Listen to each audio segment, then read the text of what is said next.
Welcome to Leadership, the Secret Sauce with coaches Dave Lipsky and Matt Dodson, where we are delving into the realms of leadership and coaching. Join us as we sit down with remarkable leaders and coaches, uncovering their unique insights and strategies that make them truly exceptional.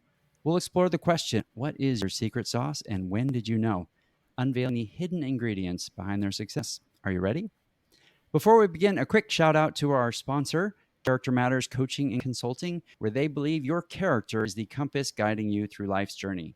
Whether you're facing personal or professional challenges, they are dedicated to helping you discover and strengthen the core values that define who you are.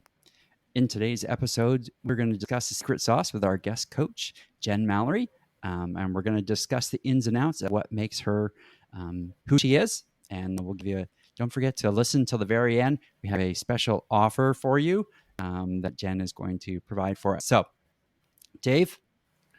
Jen, it's such a pleasure to meet you and have you on the podcast. We live in the same area as well, it's always fabulous meeting fellow New Yorkers. We like to start off with just like an energy check-in. So like on a scale from 1 to 10, 1 being low, 10 being high, what's your energy level at this moment? I'd say my energy is about a 9. I'm feeling really energetic and really good today. How about you? Where's your energy? Yeah, I'm absolutely. I was this morning, I talked to Matt, I was at an 8.56. And I like to just throw in the denominators to show Matt that I know a little bit of math. Matt, and I think I'm about at the same place. Matt, how about you? Yeah, I think I'm probably a 9.5. I'm headed off to a retreat this weekend, and I'm excited about it, and so looking forward to this conversation too. So I'm there. I think I've had even more coffee since our last discussion too.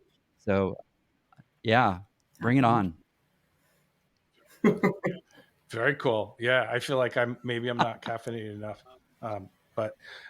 So in terms of Jen, as you think about like when you introduce yourself to others and you talk a little bit about what you do, what are the headlines that you start off with? It's a great question because I like to start off with that I work mostly with professional women, and these are women who are, they're very successful in their jobs already, and they're so successful that they see things that could be done better, different, stronger, sort of like the bionic woman from the 1970s. And so they take all of this stuff on. And what ends up happening is they are stressed out and overwhelmed because they end up saying yes to everything. And in the process of that, they lose their voice and they can't articulate their great ideas anymore because they're so busy juggling all of the plates that they lose focus on what it is that's super important to them. And so what I help them do is articulate, clarify that, stand in their values so that they can really own who they are and bring their authentic value into their leadership and their work. Is this your secret sauce? So my secret sauce, I love that question because I never thought about it that way before. And I was talking with one of my dear friends about it this morning, and my secret sauce is actually biohacking, because I don't know if you're aware of what biohacking is. It's aligning psychology, biology, and environment so that you have the access to the best parts of who you are to bring to the challenge of life. That's unique. And that's my secret sauce. I love that. And Matt, I know we have a podcast to do, but please biohack me. Like, how would you start?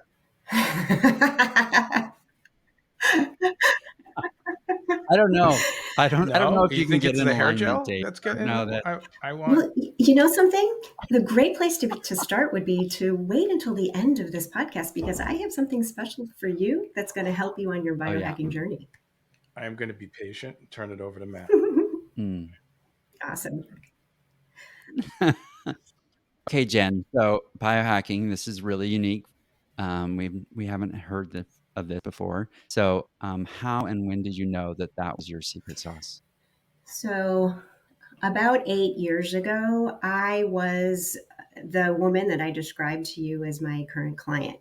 I was running a company. I had about 200 employees. I was very competent, getting it done. We were highly profitable. I would say I was a success, except for I didn't feel that way. I was stressed. I was burnt out. I was overwhelmed. And every day just felt like, I have to do this again. And I realized one day as I looked in the mirror, oh my God, this is going to be my life. Is this what I want? And I thought, it is not. And if I had enough, if I could manage my time better, I'd get all of this stuff done. So I went out looking for things that were going to help me manage my time, manage my energy, and really, get more done. So I found biohacking.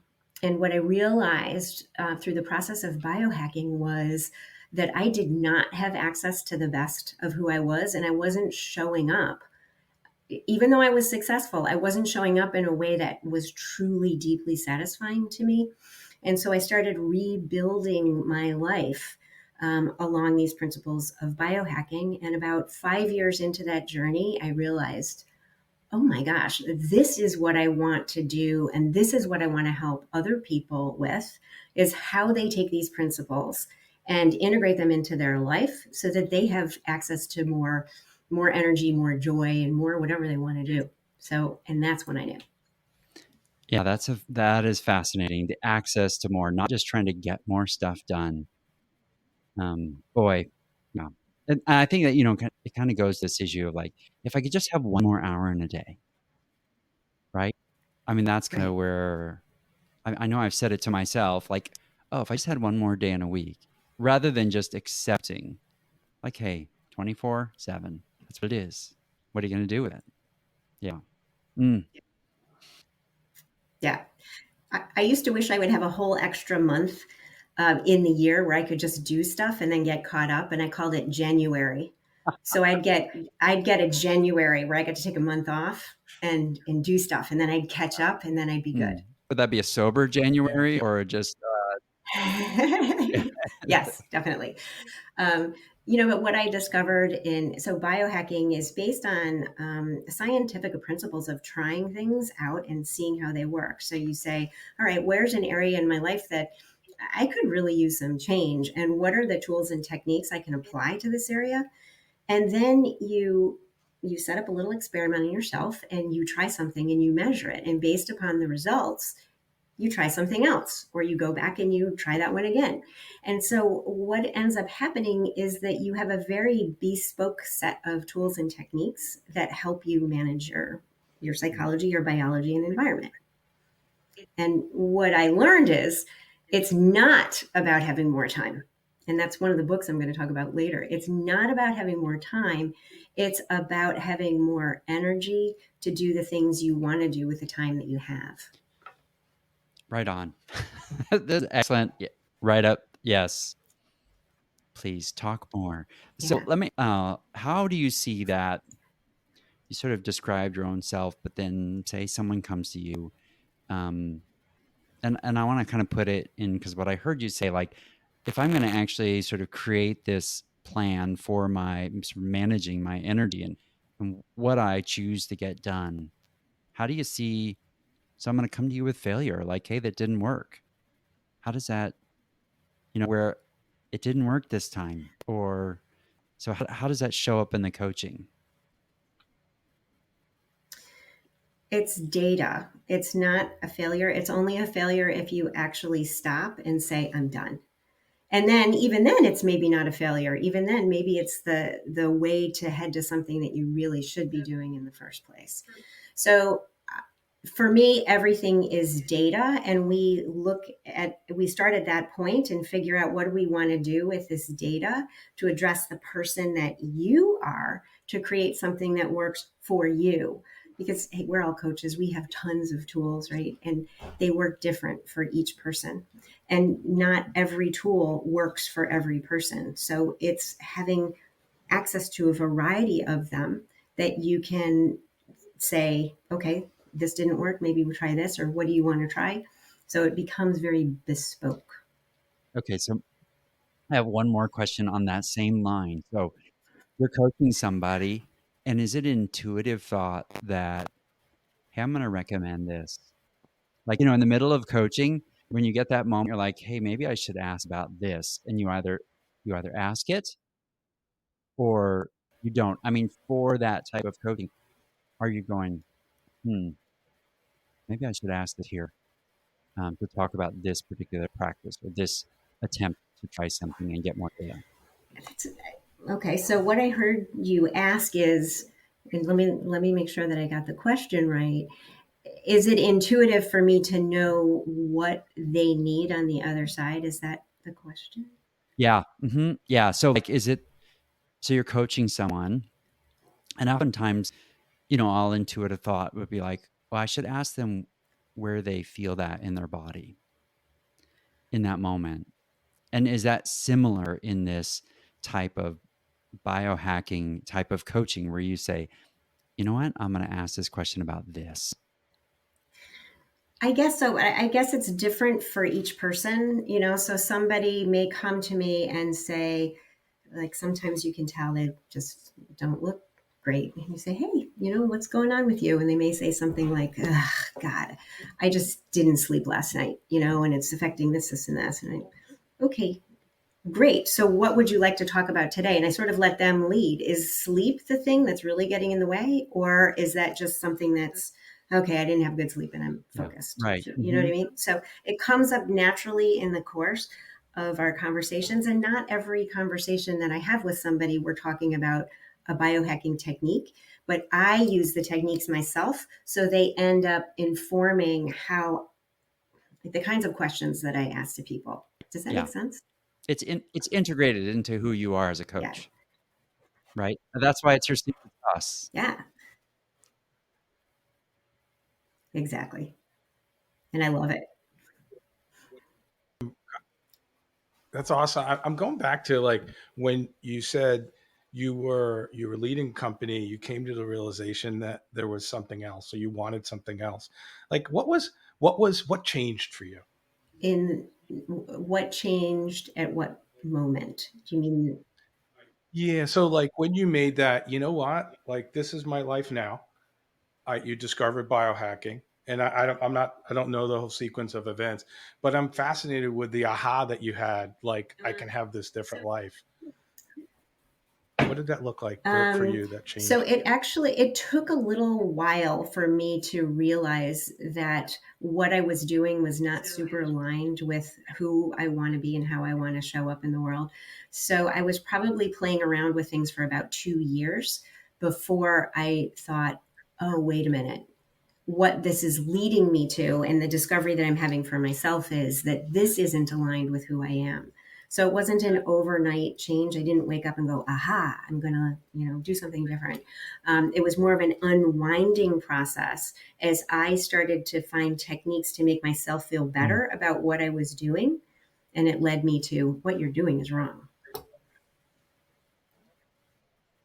Yeah, I appreciate you sharing that. I think, as we think about like teaching coaches and explaining like how you tap into where a client wants to go, like you might get some surface goals and then you might get some deeper things that you went on a 2 year journey around. Like what would you suggest for new coaches like to do to create that space to help their clients? So suggest how do new coaches create what kind of space? Yes, I think like what you describe, what you do with biohacking, it's like if you were describing that to uh, coaching students, people are just learning how to coach and trying to figure out like how do I do that stuff. Like so, how would people use some of your that secret sauce with with biohacking? Got it. It's so for me, if somebody doesn't want to do this for themselves, a really good thing to look into is more somatic kind of exercises. So one of the things that I have learned is when you talk about the vagus nerve, which collects all of the sensation information that goes up into your brain, that we have 80% more connections going from the body to the brain than we do the brain to the body. So the more tools and techniques that you have that sort of access this whole data set of information that's flying around at all times, that's a way to be really useful to your clients, because most people aren't aware of that. And that is tapping into a whole other level of intuition and knowledge that can help people really, come to some really interesting insights. That is awesome. Thank you. I appreciate you sharing that. And it's Totally. I if you were going to hire a coach for yourself, what would you look for in a coach? Well, I always have a coach for myself. I think that's one of the most important things about being a coach, is always having a coach. So and it changes. So I've had many different coaches in my life, and sometimes I circle back to ones that I have had depending on things that are going on. So the coach that I am currently working with right now is highly unusual. She's very different. She's a master coach, and she is incredibly intuitive and incredibly innovative. And what she and I are really exploring is taking another level of hearing, and how to hear things that your clients have said in a different way. So I have done a lot with body energy and recognizing facial expressions and body movements, but I've never really done one with hearing before. And so that's what I'm currently working on right now. That's cool. I am so intrigued. I have five more questions that I'm not going Yes. to ask. You know what? You can ask away. I just feel like, like the muscle is so weak and that it has to be worked, like in order to get to that place where I'm, well, listening differently, kind of Otto Scharmer's like next level of listening. We're really listening for what wants to be created, and then just acknowledging like, hey, there's a whole nother level that I'm really not listening at when I'm, guilty of just listening to information or listening for my next question versus just really trying to pay attention, um, because I'm not getting sleep maybe the first thing, but it's something that is causing the lack of sleep, or it's the thing underneath the thing that they have the session with. Yeah. We listen with our eyes a lot. This is what I've learned, because our visual cortex, most of our brain is processing information that's coming from our eyes. So we tend to listen with our eyes a lot. And when you can not do that, when you're really listening with your ears, there's a whole different set of things that you hear. And I was completely unaware of it until I started working with this coach. Really rich. Go ahead. Oh, I'm sorry. It's interesting. Like, I think there are so many different ways to listen. I always think of that. Like, we think at 2,000 words a minute. We speak about 200, listen at about 400. And it's how do you work the mind, calm that mind while you're listening?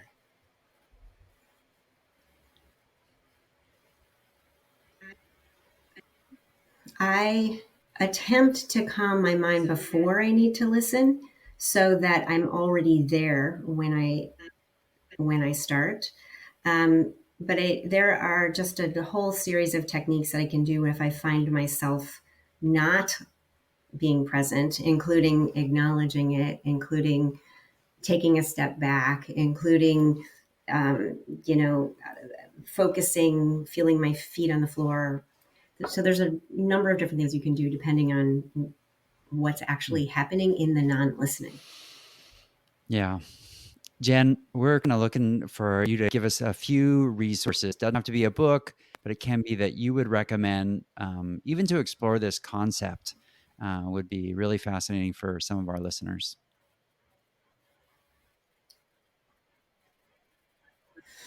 All right. So I am a reader, as I'm sure you are as well, and I'm usually very impacted by what I'm reading at the moment. So I have three books to recommend, and I think books are really great because they're a deep dive into things. So the first is Presence by Amy Cuddy, which is a book that really explores the scientific foundation between the mind-body connection. And she's got some excellent exercises in there in how to become present, including some of these listening exercises, Dave, that we were just talking about. The second is 4,000 Weeks by Oliver Burkeman, which analyzes its time management, but it's time management for the right things. And it comes at it from the perspective of how little time we actually have and making that really count. In a way, I was reading it and it hurt my heart a little bit. And I think it's really excellent for that very reason. And then the third book I would recommend is called Clear Thinking, and it's by Shane Parrish. And you have clear thinking, and it's about how you make great decisions, right? And I love that. Very so cool. Those are three resources that kind of encompass a lot of the stuff that we've talked about today. I like that. I want to both those the Amy Presence the Amy Cuddy book was always fascinating to me. I love the power poses. The other two I absolutely have to read. And Matt, you're going I to may have just to bring coach you a me around the copy clear when we thinking. meet in June. Yeah. Yeah. Can you bring me a copy? All right. So I am fascinated with what you said about the vagus nerve and the connections and things like that. Is there like I looked it up on YouTube and I saw these things like rub the ears this way, do this, do that, do that. Is there an exercise you might be able to share that helps people tap into that connection, like calm yourself to be able to focus? Yeah. So interestingly enough, your tongue is very connected to your vagus nerve. And when we get overly stimulated, our tongue tends to go to the roof of the mouth. And so if you feel that you are overly stimulated, pay attention to what's going on with your jaw and your tongue, and drop your tongue to the bottom of your mouth, and it will disengage your vagus nerve. At the same time, it's easier to do that sometimes if you let go of the muscles behind your eyes as well, if you just make them really heavy.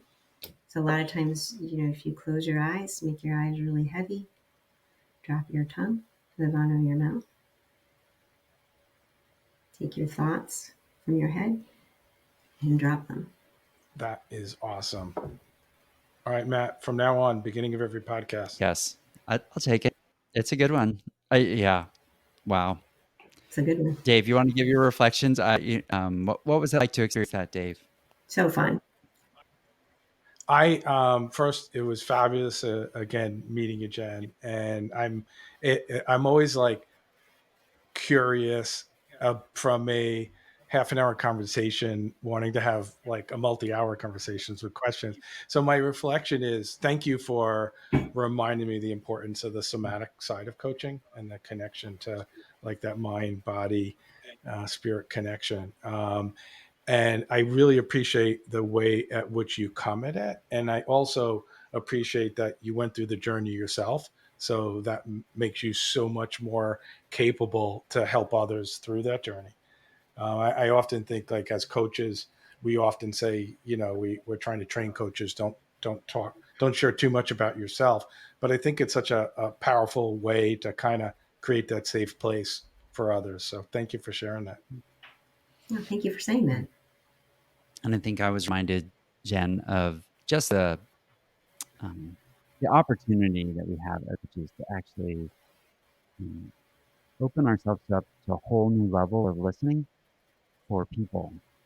But because I really care, I really want to listen um, more fully, and not just partially, not just if I think I've heard the same leadership challenges over and over, and here's what I do, or uh, that goes, I would go into sort of the advice monster versus really listening to that person. And also just, I think what you brought up to me was that there's a whole other side of listening that I have an undeveloped muscle in. And that desire to develop that muscle is really important to actually deepen my coaching practice.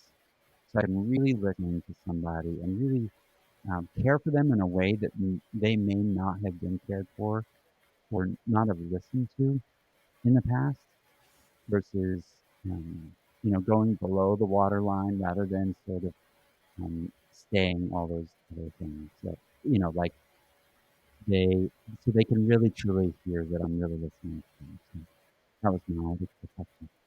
Thank you for opening up that whole avenue for us and all of our listeners. I think they're going to be like, okay, Excellent. I wow, love those new stuff here. observations. And I agree with you that listening is a muscle that we can hear, so we automatically think we are listening. And what I'm discovering more and more from working with this just luminous coach is, wow, I have a lot of work to do in listening. Yeah. Yeah. And just to kind of relate it to just how we sort of function in the world, when someone says, no, you're really not listening to what I'm saying. And I'm like, I'm listening. What do you mean? They're right. I'm really not truly listening to what they're saying. And that's humbling as a coach just to acknowledge my own limitations on truly listening. And they may sense it. It's like the unspoken thing in the middle of a coaching session or even in the middle of a relationship. And they have been bold enough to say that. And I haven't, and I've been too prideful to say, you're right. I need to really listen. Let me give me a second to go to step back as your coach. So, yeah. Great. Dave, what else do we have to say?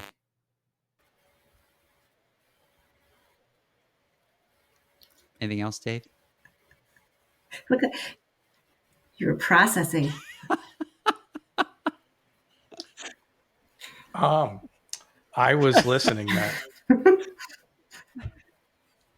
So I was processing. There's so many tapes inside my head. Which I have to tune the right ones to listen at the right times. Um, no, I really appreciate this. Has been fabulous, and it does give me some motivation to explore those connections, that listening in a much deeper way. It's just interesting because I'm thinking of how immediately in my brain I go to apologizing for not being a better listener, and often people don't understand. Like if I share that, they're like, huh? Like, no, that was just like one more tape playing in my brain that interferes. Yeah. Jen, did you want to share your offer to our listeners? Yes, sure. So this whole biohacking, aligning psychology, biology, environment is not something that happens overnight. It's sort of a lifestyle. And people often say, oh my gosh, how do I even start? So I put together a list. There's 30 things that you can do that cover the 6 pillars of biohacking. And they're free or very low cost. And you can play around with them and see what comes up for you. So I have that and I'm happy to offer it. And I will send you the URL so that your listeners can download it. Great. And so you'll see those in the show notes, and you can also find that there, or I'll also post something on our Instagram page, which is at the leadership.the.secret sauce. You can find both of those there. Well, thank you. This has been super fun. I love the energy, your energy, and I really am glad to know you. Dave, close it out. Awesome. Thank you so much. I have the last words for a special thank you to our sponsor. Are you feeling stuck or overwhelmed? Character Matters Coaching and Consulting provides leadership coaching and consulting to empower you to overcome obstacles and reach your full potential. Visit charactermatters.us.com to learn more about their transformative coaching and how to get connected to Matt for your organization. Jen, thanks again. It's been fabulous to spend time with you. We really appreciate it. My pleasure. Thank you. All right. Till next time.